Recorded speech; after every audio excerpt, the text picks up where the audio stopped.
আচ্ছা, আমার অফিসের কলিগ মিস্টার মুখার্জিদা আর আমি একসাথে তো মিউচুয়াল ফান্ড করেছিলাম, একই টাকা করেছিলাম। তার ফান্ড বেড়ে গেল 15% আর আমার ফান্ডটা কেন মাত্র 7%? আচ্ছা, আমি আর আমার আরেক বন্ধু তো 4টে ফান্ডে ইনভেস্ট করেছিলাম, তারপরে আমার দুটো ফান্ডের পারফরমেন্স এত খারাপ কেন? একটা তো দেখছি আবার নেগেটিভ রান করছে, কারণটা কি? আচ্ছা, আমরা তো ইউটিউবের ভিডিওতে সবাই দেখেছি মিউচুয়াল ফান্ডে 15%, 20% পর্যন্ত রিটার্ন দেয়, তো আমার ফান্ডে এত কম রিটার্ন কেন? বন্ধু, এই ধরনের সমস্ত সমস্যা কিন্তু আমরা আমাদের জীবনে প্রায় হয়ে থাকে যারা আমরা মিউচুয়াল ফান্ডে ইনভেস্ট করি। হ্যাঁ, আমারও হয়েছে। আমি যখন প্রথমে মিউচুয়াল ফান্ডে ইনভেস্ট করেছিলাম তখন আমার মার্কেট সম্বন্ধে কোনো আইডিয়া ছিল না, ইভেন মিউচুয়াল ফান্ড সম্বন্ধে কোনো আইডিয়া ছিল না। এই ধরনের অনেক সমস্যা বা চিন্তা কিন্তু আমার মাথায় এসছে। সেই জন্য আমি চিন্তা করলাম যে মিউচুয়াল ফান্ডে ইনভেস্ট করার সময় আমরা কি কি ভুল করে থাকি বা কি কি বিষয়ে আমরা সতর্কতা অবলম্বন করব, সেই বিষয়ে একটা ভিডিও করাটা অত্যন্ত জরুরি। সেই জন্য আজকে আমি এই ভিডিওটা নিয়ে আপনার কাছে এসেছি। তাহলে আসুন চলে যাওয়া যাক আমাদের ভিডিওর মূল পর্বে। তবে হ্যাঁ, ভিডিও মূল পর্বে যাওয়ার আগে যেটা আমি সবসময় বলি যে আপনারা কিন্তু যদি আমার চ্যানেলটা দেখে বা আমাদের ভিডিওগুলো দেখে ভালো লাগে, চ্যানেলটাকে প্লিজ সাবস্ক্রাইব করবেন এবং আপনি বেল আইকনটাকে আপনি ক্লিক করে দেবেন। তাহলে হবে কি না, আমার ভিডিওগুলো এলে আপনি প্রথমেই দেখতে পাবেন। আর ভিডিওটা যদি ভালো লাগে তাহলে অবশ্যই ওটা লাইক করবেন। আর আপনার যারা নিয়ার অ্যান্ড ডিয়ার আছে এবং যারা মিউচুয়াল ফান্ডে ইনভেস্টমেন্ট করার জন্য ইন্টারেস্টেড তাদেরকে প্লিজ এটা শেয়ার করবেন। আসুন আমরা চলে যাচ্ছি এবারে ভিডিওর মূল পর্বে। ভিডিওটায় আমি আপনাদেরকে 10টা পয়েন্ট আমি আলোচনা করব, অর্থাৎ 10টা বিষয় আমরা যদি সতর্কতা অবলম্বন করি বা 10টা ভুল যদি আমরা না করি তাহলে কিন্তু আমরা মিউচুয়াল ফান্ডে ভালো মতো গেইন করতে পারবো। এইটা আমি আপনাদেরকে মোটামুটি গ্যারান্টি দিয়ে করতে পারি। তা প্রথম যে পয়েন্টটা এবং সব থেকে গুরুত্বপূর্ণ পয়েন্টটা হচ্ছে যে আমরা কখনো মিউচুয়াল ফান্ড থেকে 1 বছর বা 2 বছর পরে যদি দেখি যে আমার মিউচুয়াল ফান্ডের রিটার্ন কম হচ্ছে, ইভেন নেগেটিভও হচ্ছে, আমরা কিন্তু রিটার্ন করে বা এক্সিট করে চলে আসবো না। সবসময় মাথায় রাখবেন যে মিউচুয়াল ফান্ড ইনভেস্ট আপনি যে মুহূর্তে করছেন সেই মুহূর্তে মার্কেটের কি অবস্থা, এবং আপনার মিউচুয়াল ফান্ডে ইনভেস্ট করার পরে মার্কেট পড়ে যেতে পারে, মার্কেটের অবস্থা খারাপ হতে পারে, তখন কিন্তু আপনার মিউচুয়াল ফান্ডের রিটার্ন এমনকি নেগেটিভও হতে পারে। অর্থাৎ আপনি যদি 1 লক্ষ টাকা ইনভেস্ট করেন তবে হয়তো আপনার সেটা আপনার আস্তে আস্তে 98, 97, 96 করে 90 চলে গেল। আপনি বললেন না, আমার 10,000 টাকা লস হয়েছে, বাবা খুব হয়েছে, আমার আর দরকার নেই, আমি বিক্রি করে দিয়ে চলে যাই, আমার মিউচুয়াল ফান্ড দরকার নেই। এইখানে কিন্তু আপনি করবেন সবচেয়ে বড় ভুল। কারণ আপনাদের করোনার সময় দেখুন, যারা করোনার কিছুদিন আগে অর্থাৎ 2019 সালে যারা আগস্ট সেপ্টেম্বর যারা ইনভেস্ট করেছিল, যখন করোনাটা এলো অর্থাৎ 20 সালের মার্চ এপ্রিল মাসে করোনাটা এলো, তখন কিন্তু মার্কেট অনেকটা পড়ে গেছে এবং অনেকের কিন্তু সে সময় যারা 19 সাল যারা ইনভেস্ট করেছিলেন তাদের কিন্তু নেগেটিভই চলে গেছে। তখন কিন্তু যারা ফান্ড বন্ধ করে দিয়ে বা এক্সিট করে চলে এসছে তারা কিন্তু এটা মারাত্মক ভুল করেছে, আর যারা থেকে গেছে তারা ঠিক ততটাই লাভ করেছে। এমনকি যখন মার্কেট পড়ে গেল তখন যারা ইনভেস্ট করেছে তারা 1 বছরের মধ্যে তাদের প্রায় 60 থেকে 65%, হ্যাঁ ঠিক শুনছেন, 60 থেকে 65% তাদের রিটার্ন এসছে মাত্র 10 থেকে 11 মাসের মধ্যে। তাহলে বুঝতেই পারছেন যে মিউচুয়াল ফান্ড ইনভেস্টমেন্টটা কিন্তু একটা বিরাট টাইম ফ্যাক্টর। অর্থাৎ আপনি কখন ইনভেস্ট করছেন সেই টাইমটা কিন্তু খুব বড় দরকার। সেই জন্য এবং এই টাইমটাকে আপনাকে ঠিক করা আপনি কেন অনেকের পক্ষেই সম্ভব হবে না। সেই জন্য মেইন কারণ হচ্ছে আপনি লং টার্ম ইনভেস্ট করবেন, অর্থাৎ মিনিমাম 5 to 7 ইয়ার্স আপনি যদি ইনভেস্ট না করেন তাহলে কিন্তু আপনি আপনার ফান্ড রিটার্ন ঠিক মতো পাবেন না।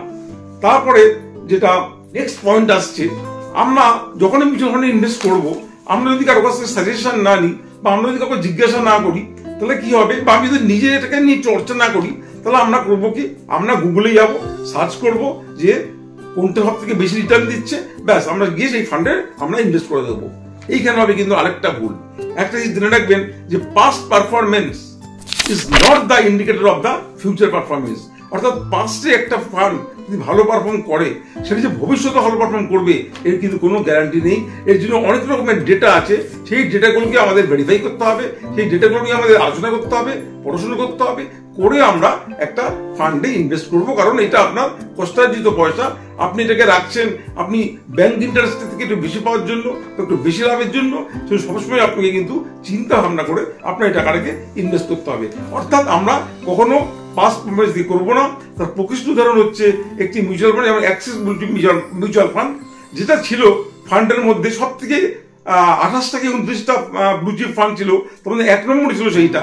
কিন্তু সেটা 2-3 বছর পরেই দেখা গেল যে সেই ফান্ডটা কিন্তু একদম তলার দিকে চলে গেছে, তার র্যাঙ্ক। তারা বুঝতেই পারছে যে অ্যাক্সিসের মধ্যে একটা ফান্ডও কিন্তু খারাপ পারফর্ম করেছে। সুতরাং কোন রকম পাস পারফরমেন্স দেখে আপনারা ডিসিশন নেবেন না। নেক্সট আসছে কি, যে কখনো কিন্তু আপনি মার্কেটকে প্রেডিক্ট করবেন না। অর্থাৎ আপনি ভাবছেন এই বোধহয় মার্কেটটা উঠবে, আমি ইনভেস্ট করলাম, হ্যাঁ, কিন্তু দেখলেন আপনি যখন ইনভেস্ট করলেন তখন মার্কেটটা হয়তো পড়ে গেল, বা মার্কেটটা পড়ে যাবে, এইভাবে আপনি টাকাটাকে তুলে নিলেন, যা লাভ হইতে হবে আমি টাকাটাকে তুলে নিই। এই ধরনের ভুলগুলো করবেন না। এই ভুলগুলো অনেকে করে এবং পরে তারা বুঝতে পারে যে ভুলটা করেছে, কিন্তু তাদের কিছু করার থাকে না। পরন্তু সব থেকে বেস্ট চিন্তা ভাবনা হচ্ছে, সব থেকে বুদ্ধিমানের কাজ হচ্ছে, যখন আপনার মার্কেট পড়ে যাবে, অর্থাৎ মার্কেট ধরুন আপনার 10% পড়ে গেল, আপনি তখন কি করবেন, বাড়তি 10% টাকা আপনি তাতে ইনভেস্ট করবেন। এবং এইভাবে আপনি যদি আরো 5% পড়ে, আপনি আরো 15% টাকা ইনভেস্ট করলেন। এইভাবে আপনি যতটা পড়বে, যদি আপনার কাছে ফান্ড থাকে তাহলে আপনি টাকা ইনভেস্ট করবেন। যদি ফান্ড না থাকে চুপচাপ বসে থাকুন, আপনার কিচ্ছু করার দরকার নেই। আপনি মার্কেটকে আপনি সময় দেবেন, মার্কেট ঠিক একটা সময় পরে গিয়ে আপনাকে রিটার্ন দেবেই। আরেকটা কথা বলে দিচ্ছি, যে আপনি দেখবেন যখন আপনি মিউচুয়াল ফান্ড করতে যাবেন, আপনার সবসময় মাথায় আসবে যে আপনার পাড়ায় যদি কোনো দাদা থাকে, অর্থাৎ যারা মিউচুয়াল ফান্ড করেন, ডিস্ট্রিবিউটার থাকেন, তাদের কাছে গিয়ে আপনি মিউচুয়াল ফান্ড করা, এইটা কিন্তু করবেন না। আজকাল বিভিন্ন অ্যাপ আছে, সেই অ্যাপ আপনি ডাউনলোড করে আপনি ডাইরেক্ট মিউচুয়াল ফান্ড করবেন। অথবা যদি আপনি মনে করেন যে আপনি অ্যাপ ডাউনলোড করতে পারছেন না, বা আপনার অ্যাপ ডাউনলোড আপনার মোবাইলে হচ্ছে না, আপনি যখন সেই মিউচুয়াল ফান্ডের হাউসে গিয়ে ফর্ম ফিল আপ করে আপনি বলবেন যে আমি ডাইরেক্ট মিউচুয়াল ফান্ড করতে চাই, সেখানে আপনি ডাইরেক্ট মিউচুয়াল ফান্ডটা করবেন সেই মিউচুয়াল ফান্ড হাউসে গিয়ে। এবার আপনার নেক্সট যেটা আসছে সেটা হচ্ছে, আমরা জানি যে আমাদের মিউচুয়াল ফান্ডে 2 রকমের স্কিম আছে, একটা গ্রোথ স্কিম, একটা ডিভিডেন্ড স্কিম। ডিভিডেন্ড স্কিমে কিন্তু কখনোই আপনারা ইনভেস্ট করবেন না। অনেকে আপনাদের ভুল বোঝাতে পারে যে আপনি মাসে মাসে একটা আয় করবেন, আপনার কোয়ার্টারলি আপনি একটা ডিভিডেন্ড পাবেন। এই কখনো এই ফাঁদে পা দেবেন না, কারণ ওই ডিভিডেন্ডটা কিন্তু কোনো ডিভিডেন্ড নয়। এই ডিভিডেন্ডটা আপনার হবে কি রিইনভেস্ট হয়ে যাবে। আপনি যদি না নেন ওটা রিইনভেস্ট হয়ে যাবে। আর আপনি যদি অল্প ডিভিডেন্ড আপনি যদি নেন, দেখুন ওই টাকাটা আপনার খরচা হয়ে গেছে এবং আপনার কিন্তু তাতে কোনো লাভ হবে না, এবং আলটিমেটলি আপনার লং রানে গিয়ে ওটা ফান্ডে এফেক্ট করবে। আর প্রসঙ্গত বলে রাখি, আমার ডাইরেক্ট ফান্ড এবং রেগুলার ফান্ড নিয়ে আমার একটা ভিডিও আছে, এই ভিডিওটা আপনারা দেখে নেবেন। এবং আমার ডিভিডেন্ড এবং গ্রোথ অপশন নিয়েও একটা ভিডিও আছে, ডিটেলড ভিডিও আছে, সেই ভিডিওটা দেখে নিলে আপনাদের এই ব্যাপারে অনেক আইডিয়াটা ভালো হবে। মানে 6 নম্বর পয়েন্টে আমি আসছি, সেটা হচ্ছে কি, আপনার পোর্টফোলিওটাকে আপনি ডাইভার্সিফাই করবেন। অর্থাৎ পুরো টাকাটাকে আপনি একটা ফান্ডে রাখবেন না, আপনি বিভিন্নভাবে ডাইভার্সিফাই করবেন। অর্থাৎ লং টার্মে আপনি লার্জ ক্যাপে করলেন, মিড ক্যাপে করলেন, আপনি ব্যালেন্স অ্যাডভান্টেজ ফান্ডে করলেন, ফ্লেক্সি ক্যাপে করলেন, যদি একটু বেশি রিস্ক দিতে পারেন তাহলে মিড ক্যাপ বা স্মল ক্যাপে করলেন। এইভাবে আপনি ফান্ডটাকে আপনি ডাইভার্সিফাই করবেন, তাহলে হবে কি আপনার রিটার্নটা অনেক বেশি হবে। কারণ প্রত্যেকটা ক্যাটাগরির ফান্ডের একটা নিজস্ব রেট অফ ইনকাম আছে, সব ফান্ডে ইনকাম সময় হয় না। এবার স্মল ক্যাপ আপনাকে কখনো 35%, 40% মতো আপনাকে রিটার্ন দিয়ে দেবে, কিন্তু লার্জ ক্যাপ কখনো আপনাকে 40% দেবে না। সেজন্য আপনি আপনার রিস্ক ক্যাপিটাল অনুযায়ী আপনি আপনার ফান্ডটাকে ডাইভার্সিফাই করবেন, একই জায়গায় আপনি টাকা রাখবেন না। 7 নম্বর পয়েন্ট আসছে কি না, আপনি আপনার ফাইন্যান্সিয়াল গোল আপনি ঠিক করবেন। অর্থাৎ আপনি কতদিনের জন্য টাকাটা রাখতে চান, অর্থাৎ আপনার সামনে কোনো ইভেন্ট আছে কিনা, আপনার ধরুন ছেলের বিয়ে আছে কিনা, আপনার কোনো বাড়ি করা আছে কিনা, আপনার কোনো ঘরে কোনো দামি জিনিস কেনা আছে কিনা, বা আপনার যে কোনো একটা বড় যদি খরচা থাকে, সেই খরচাটাকে আপনি গোল করে, অর্থাৎ 5 বছর কি 7 বছর কি 10 বছর এরকম গোল করে আপনি সেখানটা আপনি ইনভেস্ট করবেন। আরেকটা কি করবেন না, আপনার রিস্ক অ্যাপিটাইট অনুযায়ী করবেন। অর্থাৎ আপনি কতটা রিস্ক নিতে পারেন, আপনি কি লো রিস্ক নেবেন, না আপনি কি মিডিয়াম রিস্ক নেবেন, না আপনি কি হাই রিস্ক নেবেন। অর্থাৎ বিভিন্ন রিস্কের জন্য কিন্তু বিভিন্ন ক্যাটাগরি ফান্ড আছে। এই বিভিন্ন ক্যাটাগরি ফান্ড এবং রিস্ক নিয়ে আমার ডিটেল ভিডিও আমার চ্যানেলে আছে, আপনারা সেখানে গিয়ে কাইন্ডলি ভিডিওগুলো দেখে নেবেন, তাহলে আপনাদের আইডিয়াটা অনেক ভালো হবে। এরপর আসছে কি, যেটা সব থেকে ভুল আমরা করি, সেটা হচ্ছে কখনো ব্যাংকে গিয়ে আপনারা মিউচুয়াল ফান্ডে ইনভেস্ট করবেন না।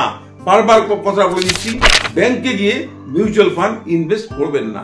অনেকেই আছে state bank mutual fund, state ব্যাংকে চলে গেলেন, এইচডিএফসি মিউচুয়াল ফান্ড, এইচডিএফসি চলে গেলেন, এবার আপনার অ্যাক্সিস ফান্ড, অ্যাক্সিস চলে গেলেন। একটা জিনিস জেনে রাখবেন যে মিউচুয়াল ফান্ডের সাথে কিন্তু ব্যাংকের কোনো সম্পর্ক নেই। আপনি হয়তো ভাবছেন যে আপনি এসবিআই তে টাকা মিউচুয়াল ফান্ডে করছেন, আপনি এসবিআই তে টাকাটা রাখছেন, না সেটা নয়। হয়তো আমি বলবো না যে আপনার টাকাটা সুরক্ষিত না, মিউচুয়াল ফান্ডের টাকা আপনার সুরক্ষিত, কিন্তু এটা আপনি ব্যাংকে টাকা রাখছেন না। সুতরাং ব্যাংক দেখে মিউচুয়াল ফান্ড করবেন না। আপনি মিউচুয়াল ফান্ডের ক্যাটাগরি দেখে, যদি সেটা ব্যাংকের না হয়, যদি নন ব্যাংকিং মিউচুয়াল ফান্ড হয়, সেখানে প্রচুর নন ব্যাংকিং মিউচুয়াল ফান্ড আছে যেগুলো ব্যাংকিং মিউচুয়াল ফান্ডের থেকে অনেক ভালো রিটার্ন দেয়। আপনারা করবেন কি, সেই মিউচুয়াল ফান্ডগুলোকে আপনারা ইনভেস্ট করবেন। বিভিন্ন ভিডিও দেখুন, আমার বিভিন্ন ভিডিওতে আমি সেই সমস্তগুলোকে নিয়ে ডিটেলস আলোচনা করেছি। আপনারা দেখলে বুঝতে পারবেন যে কোন মিউচুয়াল ফান্ডগুলিতে আপনার ইনভেস্ট করলে আপনার রিটার্নটা ভালো আসে। এবারে 9 নম্বর পয়েন্টে আসছে কি না, কিছু কিছু ফান্ড আছে যেখানে কখনোই ইনভেস্ট করবেন না। মনে রাখুন, এগুলো কিন্তু প্রচন্ড রিস্কি ফান্ড। যেমন হচ্ছে সেক্টরাল ফান্ড।